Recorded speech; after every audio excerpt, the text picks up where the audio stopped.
This video is sponsored by Card Kingdom. You can visit their store by using my referral link in the description below.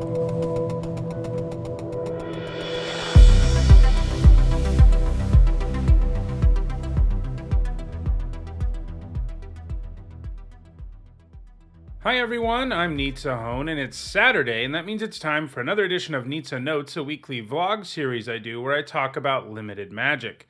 We're still in Crimson Vow limited season, sort of. You know, it's been interesting. We've had a really long time with Crimson Vow, and that's kind of interesting because Midnight Hunt, we didn't have that much time with, but there's been a pretty big gap.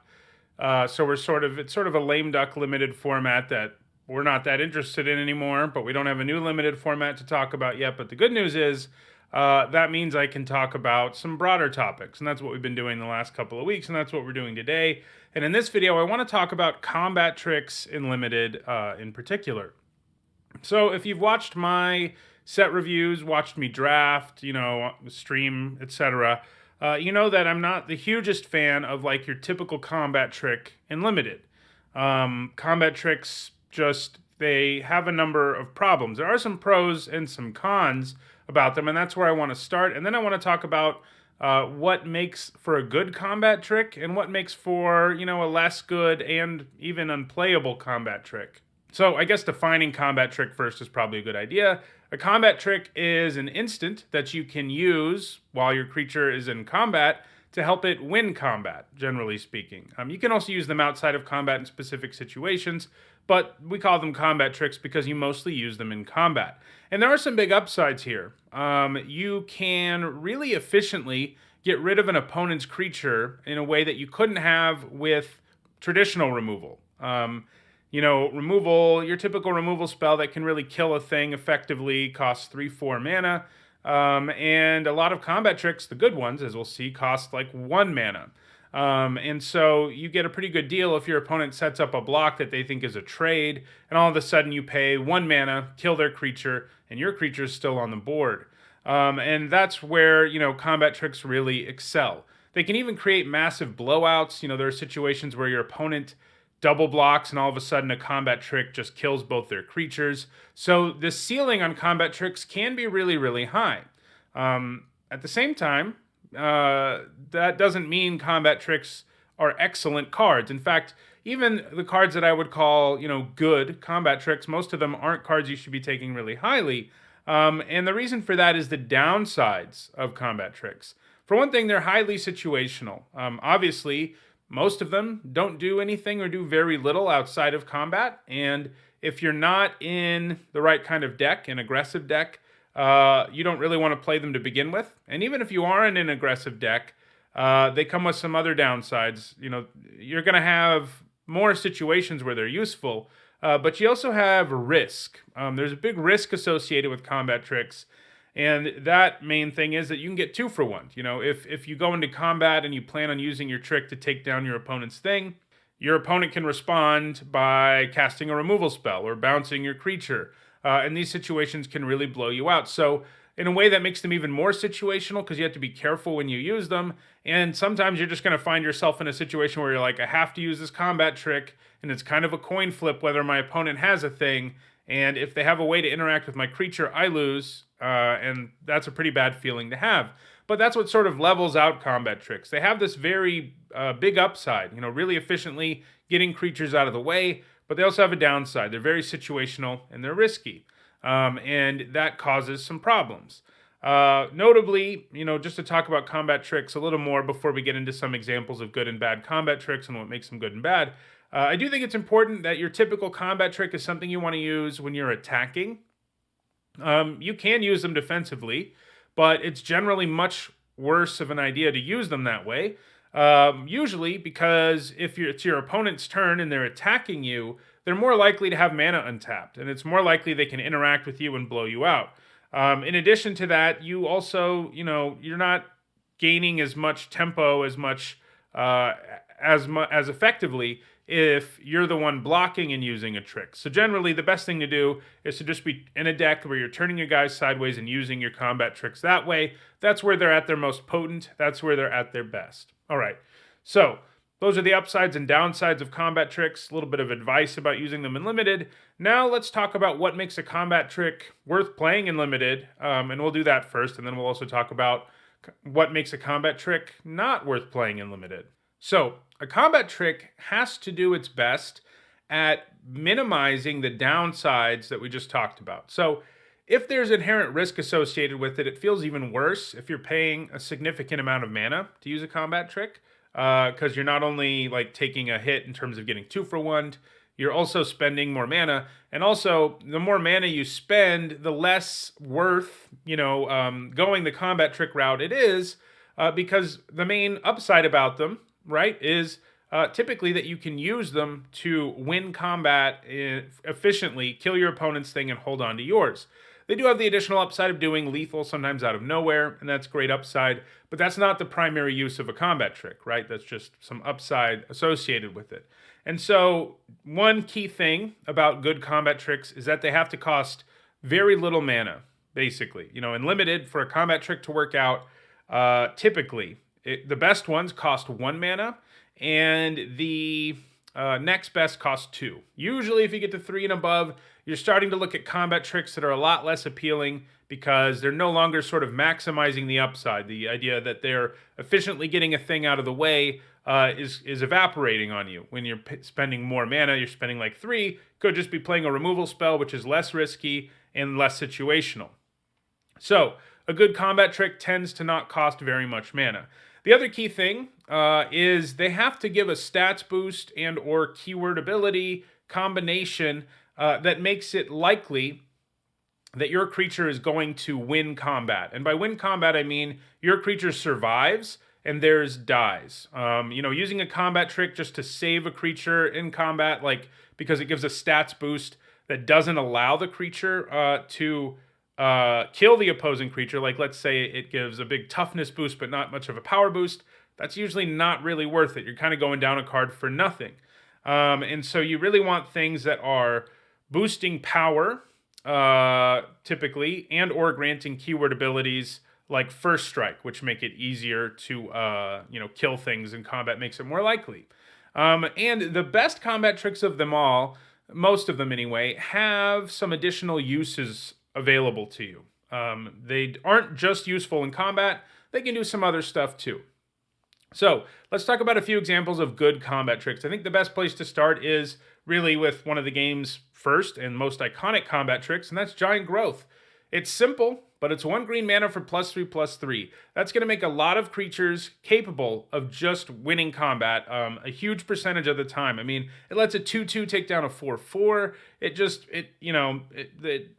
gives such a huge stats boost for 1 mana that it is just a highly effective combat trick. There's not much more to say about it. When we see it, it's a nice combat trick, and the reason is it gives a huge stat boost for 1 mana. It's that simple. A more recent one from Midnight Hunt, or Crimson Vow rather, is Massive Might. So, it costs the same as Giant Growth. It doesn't give as big of a stats boost, but it adds Trample. And when you add Trample to the mix, tricks can get more and more attractive. And this is because you're not only spending 1 mana to kill your opponent's thing, you're usually also doing some damage to them and pressuring them more than you can with your typical combat trick. Additionally, it still costs 1, it still gives +2/+2, which is great. And that's a good boost for 1 mana. Typically a trick that is 1 mana that gives +2/+2 and does some other little thing tends to be pretty playable and limited. We see those pretty often. Most formats have at least 1, and they're usually nice in your aggro decks. Another one, maybe my favorite combat trick, at least common or uncommon one that we've ever seen, is Supernatural Stamina. And we see versions of this card a lot, but this was sort of the original. And it is 1 mana. So again, we're still on 1 mana here. And this one gives +2/+0 to your creature, which that stat boost on its own wouldn't be great, because you're not also getting a toughness boost. Your creature isn't as likely to win combat and, survive. But Supernatural Stamina gets around that by the fact that it brings your creature back when it dies. So you're still getting a stats boost that will let your creature kill a lot of things in combat, and then you get your creature back. And what I like about Supernatural Stamina, and tricks like it, is you can also use them to save your creature from removal. And that's a nice alternate mode to have on a 1 mana combat trick. It's still really going to be at its best when you're doing, more aggressive things. You're using it in combat, but having that alternate mode is great. And supernatural stamina just gives you a whole other angle. It also gets fun if your creature has an into the battlefield ability. This is a really interesting, well designed, yet simple combat trick that I like a lot. And it's one of the better ones we've seen in Limited, really, in the last few years. I think it's better than Massive Might, for example, and it may even just be better than Giant Growth. But that's an older card, though we do see it sometimes. And then I want to talk about one sort of weird category of combat tricks as another good example, and that is something like Garen Brigg Carver. So sometimes this whole sort of, the anatomy I'm giving you of a good combat trick costing 1 and giving +2/+2, sometimes that can get turned on its head with a card like the Carver. The Carver can also, it has an adventure, it's from Eldraine, and its adventure mode is Shield's Might, and it's not a very good combat trick. If that's all this card was, 2 mana, instant, +2/+2 until end of turn to a creature, that wouldn't be a combat trick I was excited about. It would be a kind of okay one. But it wouldn't be great. However, the Carver helps get around this whole problem by the fact that it can be a trick, and then you can cast it as a creature later. And so you can't just say, well, it doesn't give a big enough boost for the cost, so that this trick isn't a good one. You have to look at sort of the additional value some weird cards like this one can give you. So the Carver's trick in a vacuum, not great, but it's a 2-for-1 really in most situations, because you use the trick to make combat go your way, and then you play the Carver, on the next turn or whatever. And these cards were really interestingly designed because both halves are kind of mediocre, but you put them both together and you end up with a pretty powerful common. So that's something to keep in mind, when you're looking at tricks. It's not always just, it has to cost 1 mana and give a nice boost, or 2 mana and give a nice boost. There's more to it than that, and a card like Garen Brigg Carver helps explain sometimes these calculations about what makes a good trick are a little more complicated. So those are, the things that make a trick good, generally, that they need to be efficient. Having multiple uses like supernatural stamina is great, and they have to have a high chance of increasing your creature's chance of winning combat. Let's look at what makes a trick, what can make a bad trick. Obviously enough, they cost too much mana. We talked about they're already risky and situational, and part of the good part about playing them in your aggro deck is you can more efficiently get a creature out of the way. That quickly changes the more mana you're spending on a trick. Another problem they can have is just that the stats boost they give is weird, it's awkward. It either doesn't boost power enough for your creature to do enough damage consistently to win combat, or it doesn't boost toughness enough to make it so your creature can consistently survive combat. Ideally, you want things, Giant Growth, 1 mana +3/+3, Massive Might, +2/+2. When you're boosting both stat lines, it really drastically increases the chances of a creature, kind of regardless of its stats line, initial stats line, of winning the combat. If you're using a card that gives a big boost to power but doesn't give a big boost to toughness, if your creature has low toughness, you're probably just 2-for-1ing yourself. And similarly, if you are using a card that gives a big boost to toughness and not enough of a boost to power, you're frequently going to just be sort of having a fog effect or something like that happen to your opponent, and that's not really worth using a card on. Those are the things that aren't great. Some tricks, are even more situational too, because of the situations they ask for. So what are some bad tricks? Well, one category I want to bring up, and it's debatable whether this is a trick, but it's sort of all the blue tricks that decrease power of your opponent's thing. So these are sort of weird tricks. They're what blue usually gets, and most of them aren't very good. They have to be doing something else, generally speaking. And the reason they're not good is because of all the reasons that I just said, this is what can be a bad trick. Namely, they don't really make it that much more likely your creature's going to win combat. It'll often just sort of fog the opposing creature. And so you're usually using up a card for no real purpose. Now, once you add a cantrip effect to this sort of card, or it's a creature that enters the battlefield and does this, you're ending up with something much different. But in general, these cards that shrink power of your opponent's creature and don't do much else aren't very good in Limited. And again, it's debatable whether it's a trick, but I do see them described that way, and they kind of work in a similar way, even if they aren't all that effective.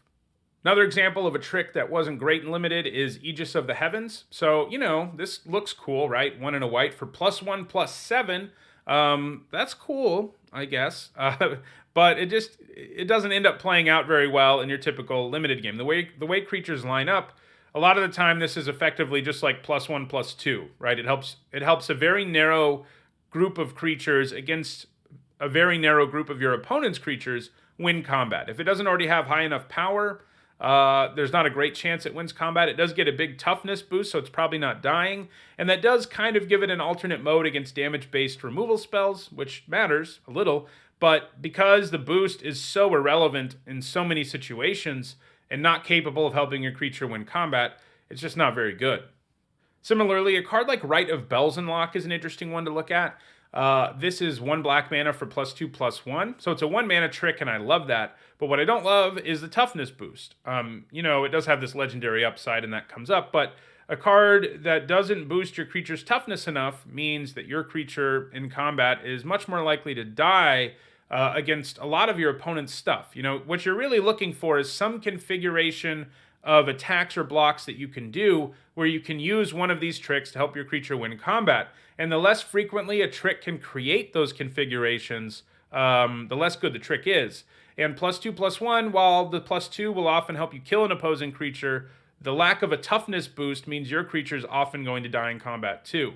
And it does give a toughness boost, but not a very big one. There's also stuff like sudden Spinnerets. I don't generally love, basically any trick that grants reach and like untaps a thing isn't something I love.